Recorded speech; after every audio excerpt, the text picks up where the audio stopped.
puisque la chair de Marie a été unie à la chair du Christ. Comment voulez-vous que cette chair connaisse la corruptibilité?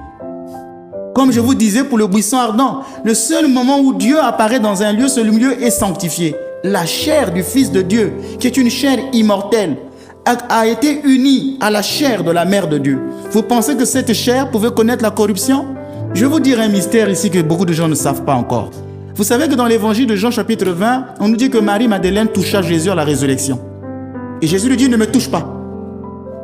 Il toucha Jésus. Est-ce que vous savez que la main de Marie-Madeleine jusqu'à aujourd'hui, elle est au mont Athos, dans le monastère où j'ai été formé, au monastère Simono-Pétra. Moi, j'ai touché cette main. La main de Marie-Madeleine est toujours juste aujourd'hui gardée au mont Athos, au monastère Simono-Pétra. J'ai touché cette main et cette main est encore vivante. Mais pourquoi Jésus a dit ne me touche pas?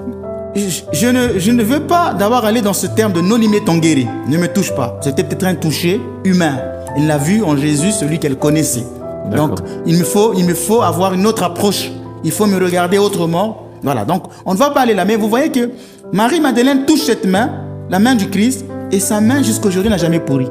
Et sa main au mont Athos. Si Marie-Madeleine... La main physique? La main physique de Marie-Madeleine... Ah, je crois que c'était un plâtre. Non, c'est sa main. Moi, j'ai touché la main de Marie-Madeleine. Cette main est toujours vivante.